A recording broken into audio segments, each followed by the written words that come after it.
Movie start होती है तो हम देखते हैं कि कोरियन पेनिनसुला में वो ज़ॉम्बी वायरस पूरी तरह आउटब्रेक हो चुका था और उसी वक्त हम कैप्टन जियोन स्यूक को देखते हैं जो अपनी सिस्टर की फैमिली को एक शिप पर ले जा रहा था और वो शिप उन्हें कोरिया से बाहर लेकर जाने वाला था। रास्ते में उन्हें एक आदमी मिलता है जो उनसे मदद मांग रहा था और उसके साथ उसकी वाइफ और 2 बेटियां भी थी। जियोन स्यूक देखता है कि उस आदमी के ऊपर बहुत सारा खून लगा हुआ है और तब वो सोचता है कि शायद इस आदमी को भी उन ज़ॉम्बीज ने काट लिया है और यही सोचकर वो उन्हें छोड़कर आगे बढ़ने लगता है। तब उस आदमी की वाइफ उसे कहती है कि तुम कम से कम मेरी एक बेटी को ही ले जाओ, लेकिन जियोन स्यूक उन्हें इग्नोर करके आगे बढ़ जाता है। वो शिप पर पहुंच जाते हैं और शिप कोरिया से निकल जाती है। उस शिप को जापान जाना था, लेकिन जियोन्स को पता चलता है कि शिप को जापान की बजाय हांगकांग लेकर जाया जा रहा है। तब वो कैप्टन से बात करने जाता है और उसके जाते ही उस कैबिन में एक इन्फेक्टेड ज़ॉम्बी में तब्दील हो जाता है। ज़ॉम्बी को देखकर उस पूरी शिप में हलचल मच जाती है और जियोन्स के ब्रदर इन लॉ चुलमिन जो उस वक्त सप्लाई की लाइन में खड़े हुए थे उन्हें भी ये सब कुछ पता चल जाता है। और जब जियोन्स को इस बात की खबर मिलती है तो वो सीधा उस कैबिन की तरफ जाता है क्योंकि उसकी सिस्टर और उसका नेफ्यू भी उसी कैबिन में। वो ज़ॉम्बी उसे कैबिन के बाहर ही मिल जाता है और जियोन उसे शूट कर देता है और इसके बाद वो कैबिन में जाता है और देखता है कि जितने भी लोग उस वक्त कैबिन में थे वो सब अब इन्फेक्टेड हो चुके हैं और उन इन्फेक्टेड लोगों में उसका नेफ्यू भी था और उसकी सिस्टर अपने बेटे को पकड़कर बैठी हुई थी। लेकिन वो इन्फेक्टेड लोग किसी भी वक्त ज़ॉम्बी में बदल सकते थे और यही सोचकर जियोन अपनी सिस्टर को वहाँ से ले जाने लगता है, लेकिन वो अपने बेटे को अकेला छोड़कर जाने के लिए तैयार नहीं थी और बस थोड़ी ही देर में वो सारे इन्फेक्टेड ज़ॉम्बी बन जाते हैं और उन लोगों पर अटैक कर देते हैं। जियोन उन सबको मारने की कोशिश करता है और वो देखता है कि उसका इन्फेक्टेड नेफ्यू अपनी मदर को काट रहा है, लेकिन इसके बावजूद भी वो कुछ नहीं कर सकता था। और तभी वहाँ पर चुलमिन भी आ जाता है जो कैबिन का दरवाजा बंद करके उसे बाहर ही रोक देता है। कैबिन के सारे ज़ॉम्बीज उसकी सिस्टर को खा रहे थे और वो सब कुछ अपनी आंखों के सामने देख रहा था। इसके साथ ही हमें पता चलता है कि ये जो कुछ भी हुआ था वो 4 साल पहले हुआ था। उस शिप पर कुछ इन्फेक्टेड लोग थे और वो लास्ट शिप थी जो हांगकांग गई थी। फिर हमें 4 साल के बाद का टाइम दिखाया जाता है जहाँ पर हमें जॉन और चुलमिन दिखाए जाते हैं जो अब हांगकांग में ही रह रहे थे। हांगकांग के लोकल लोग उन लोगों को पसंद नहीं करते थे क्योंकि वो रेफ्यूजीज थे। एक दिन कुछ गैंग मेंबर्स उनके पास आते हैं और उन्हें अपने बॉस के पास लेकर जाते हैं। उनका बॉस उन लोगों को एक जॉब ऑफर करता है। उन लोगों को 4 लोगों की एक टीम बनाकर दोबारा से कोरियन पेनिनसुला में जाना था जो अभी भी क्वारंटीन है और ज़ॉम्बी से भरा हुआ है। उनका टारगेट ये था कि पेनिनसुला में उन्होंने एक फूड ट्रक बाहर निकालना था जिसमें तकरीबन $20 मिलियन भरे हुए थे और शर्त ये रख दी गई थी कि काम पूरा होने के बाद उन मेंबर्स को भी 2.5 मिलियन मिलेंगे। और इसके साथ ही वो उन्हें ज़ॉम्बी से बचने की कुछ इंस्ट्रक्शंस भी बताता है कि ज़ॉम्बीज को रात में नजर नहीं आता और रात को वो ज़ॉम्बीज आवाज का सहारा लेते हैं। तब वो कहता है कि वो लोग रात में ये काम आसानी से कर सकते हैं। उन्हें 2 सैटेलाइट फोन देकर शिप के थ्रू बताई गई लोकेशन पर पहुंचा दिया जाता है और जब वो अपना मिशन कंप्लीट कर लें तो वापसी पर वो इन फोन्स का इस्तेमाल कर सकते हैं। वो उस जगह के पास पहुंच जाते हैं जहाँ पर वो ट्रक खड़ा हुआ था। तब जियोन उस ट्रक को पास जाकर चेक करता है। तब उसे पता चलता है कि वो ट्रक उन लोगों का नहीं है। जियोन जब ट्रक को चेक करके वापस आ रहा होता है तब उसे किसी की आवाज आती है। वो देखता है कि एक बिल्डिंग जो गिरी हुई है और उसपे ज़ॉम्बीज भरे हुए थे और वो बिल्डिंग थी भी गिलास की, इसलिए उनका कोई भी भरोसा नहीं किया जा सकता था। तब जियोन जल्दी से आकर गाड़ी में बैठ जाता है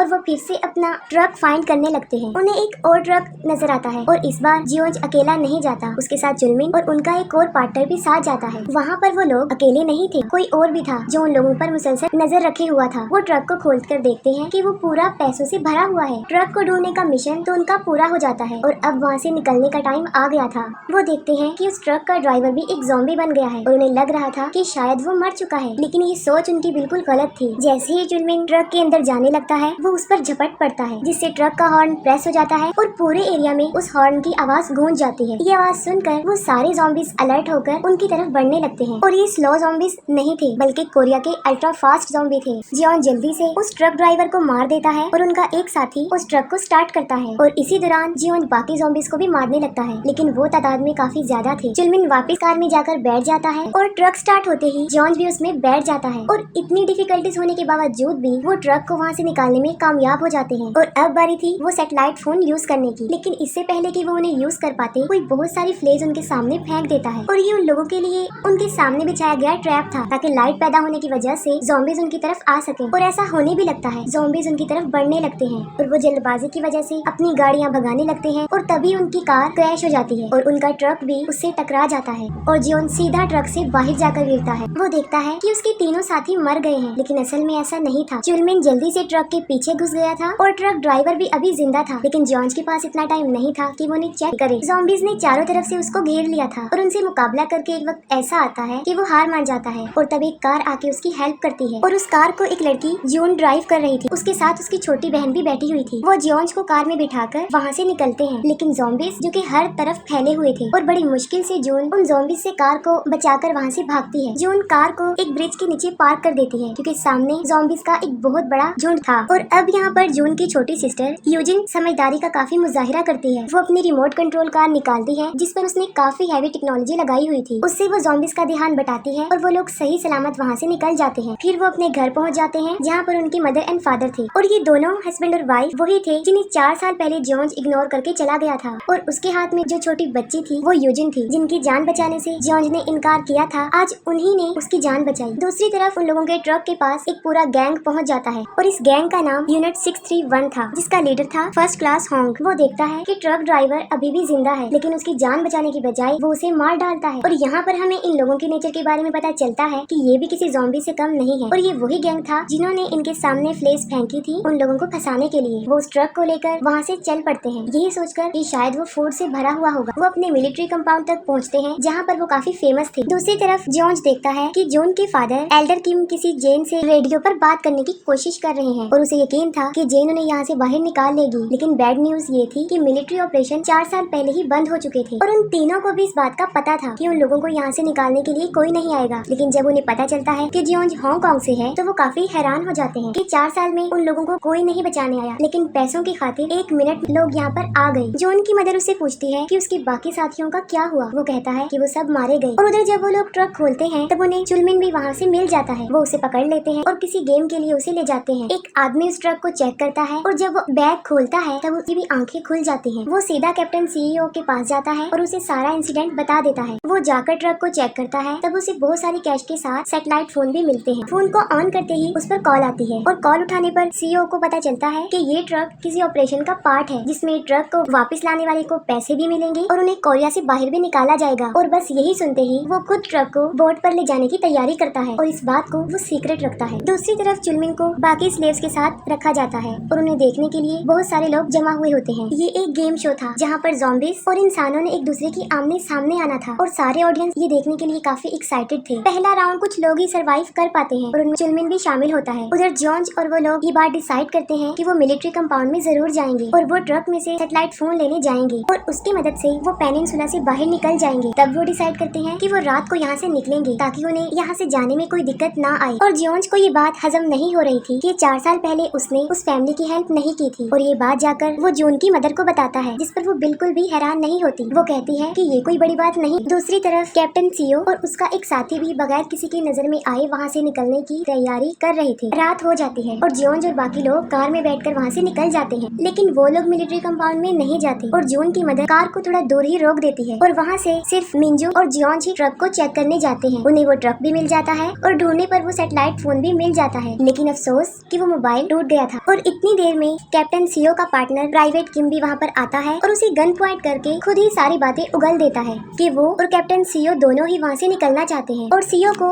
इस पूरे ऑपरेशन के बारे में एक सैटेलाइट फोन के जरिए पता चला है जो उसके रूम में ही है। ये सुनते ही जॉर्ज समझ जाता है कि उन्हें चुलमिन का फोन मिला है और इतने में वो किम ये बात भी उगल देता है कि हमें उस ट्रक में से एक आदमी भी मिला था जो अब उस क्रेजी गेम का पार्ट है। ये सुनते ही जॉर्ज उसे बचाने के लिए वहाँ से भाग जाता है। उसके जाते ही कैप्टन सीओ भी वहाँ पर आ जाता है। वो बात करने में बिल्कुल इंटरेस्टेड नहीं था, इसलिए वो फायरिंग शुरू कर देता है। तब मिंजुंग गाड़ी रिवर्स करके उसे ठोक देती है और उसकी पॉकेट से वो सैटेलाइट फोन भी निकाल लेती है। लेकिन यहाँ पर एक गड़बड़ हो जाती है। गोलियों की आवाज सुनकर सारे ज़ॉम्बीज उनकी तरफ बढ़ने लगते हैं। बिल्कुल ठीक वक्त पर जॉर्ज उस शो गेम में पहुँच जाता है और चुलमिन को बचा लेता है। वो दोनों ज़ॉम्बीज और गैंग मेंबर से बचकर वहाँ से बाहर निकलते हैं, लेकिन एक ज़ॉम्बी जॉर्ज को पकड़ लेता है। और अब चुलमिन के पास 2 रास्ते थे, या तो वो अपनी जान बचाकर वहाँ से भाग जाता या वो गन के जरिए जॉर्ज को बचा सकता था। और डेफिनेटली वो सेकंड ऑप्शन को ही प्रेफर करता है। वो गन से उस ज़ॉम्बी को उड़ाकर जॉर्ज को बचा लेता है। लेकिन तभी उस गेम का लीडर सार्जेंट उसे पीछे से शूट कर देता है। उसे मरा हुआ देखकर जॉर्ज काफी शॉक्ड हो जाता है। वो काफी दुखी था। उसे कुछ भी समझ नहीं आ रहा था कि वो क्या करे। उसकी तो सारी फैमिली ही अब खत्म हो चुकी है और वो सार्जेंट उसे भी शूट करने ही वाला था। तभी मिंजुंग वो ट्रक लेकर वहाँ पर पहुँच जाती है और वो जॉर्ज को ट्रक में बैठने पर काफी इंसिस्ट करती है। उनके ट्रक को भी ज़ॉम्बीज ने चारों तरफ से घेरा हुआ था और शीशा टूटने की वजह से वो अंदर भी आ रहे थे। और तब उन्हें एक लाइट नजर आती है और वो कोई और नहीं जून थी, जो अपनी कार की लाइट से उन ज़ॉम्बीज को अपने पीछे लगा लेती है। बड़ी समझदारी से वो उन ज़ॉम्बीज का ध्यान बटाकर आगे बढ़ने की कोशिश करते हैं, लेकिन उनके पीछे पूरा गैंग पड़ा हुआ था जो उन लोगों को रोकने की पूरी कोशिश कर रहे थे। कुछ गाड़ियों को तो जून ही ठिकाने लगा देती है, लेकिन उसी गैंग में उसके टक्कर का ही एक ड्राइवर उसे मिलता है और वो ड्राइविंग में जून की की तरह ही स्किल्ड था, लेकिन जून उससे ज्यादा समझदार थी और वो बड़ी समझदारी से उससे भी पीछा छुड़वा लेती है। बहुत सारी गाड़ियाँ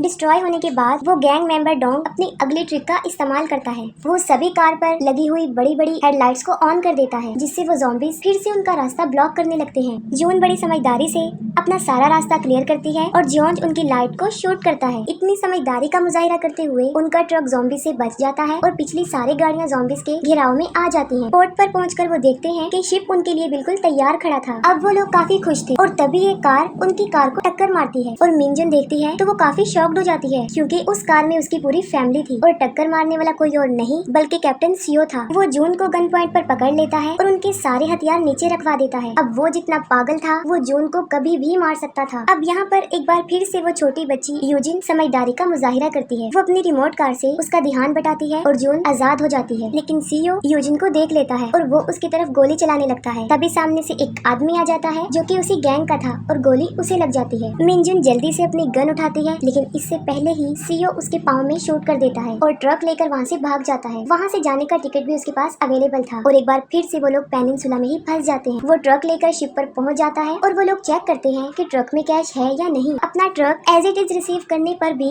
वो अपना वादा पूरा नहीं करते और सीओ को शूट कर देते हैं, लेकिन अभी भी सीओ जिंदा था। वो ट्रक को रिवर्स करके फुल स्पीड में ट्रक चला देता है और ट्रक शिप से बाहर आ जाता है। दरवाजा खुलते ही सारे ज़ॉम्बीज अंदर आने लगते हैं और इतने सारे ज़ॉम्बीज को कंट्रोल करना उनके लिए काफी मुश्किल था। सीओ खुद भी डूबता है और उन लोगों को भी साथ लेकर डूबता है, लेकिन ये सब कुछ जॉर्ज और वो बाकी फैमिली भी देख रही थी। जब कैप्टन सीओ यूजिन को शूट कर रहा था तो उसके सामने आने वाला आदमी कोई और नहीं बल्कि उसके फादर एल्डर किम ही थे, जो आहिस्ता आहिस्ता दम तोड़ रहे थे और वो मर जाता है। उसके मरते ही एक मिलिट्री चॉपर वहाँ से गुजरता है और वो सब उसे सिग्नल करके रोक लेते हैं। ज़ॉम्बीज भी उनकी तरफ बढ़ रहे थे, लेकिन मिंजुन भाग नहीं सकती थी और इस बार वो जॉन से प्रॉमिस करती है कि अब वो उनकी बेटियों की हेल्प जरूर करेगा। जॉन उसकी दोनों बेटियों को चॉपर की तरफ लेकर जाता है और पीछे से वो उन ज़ॉम्बीज का मुकाबला करती है। वो एक ट्रक में बैठकर उसका हॉर्न प्रेस कर देती है, जिससे सारे ज़ॉम्बीज उसकी तरफ आ जाते हैं। चॉपर पर पहुंचकर वो देखते हैं कि उनकी मदद करने वाली कोई और नहीं बल्कि वो मेजर जेन थी, जिसका उनके फादर ने उनके सामने जिक्र भी किया था। जून उन्हें कहती है कि वो उनकी मदर की हेल्प करें, लेकिन वो सोल्जर्स इस काम के लिए मना कर देते हैं क्योंकि सारी सिचुएशन उनके हाथ से निकल चुकी थी। तभी जून उसी की गन निकाल कर उसे गन पॉइंट कर देती है और कहती है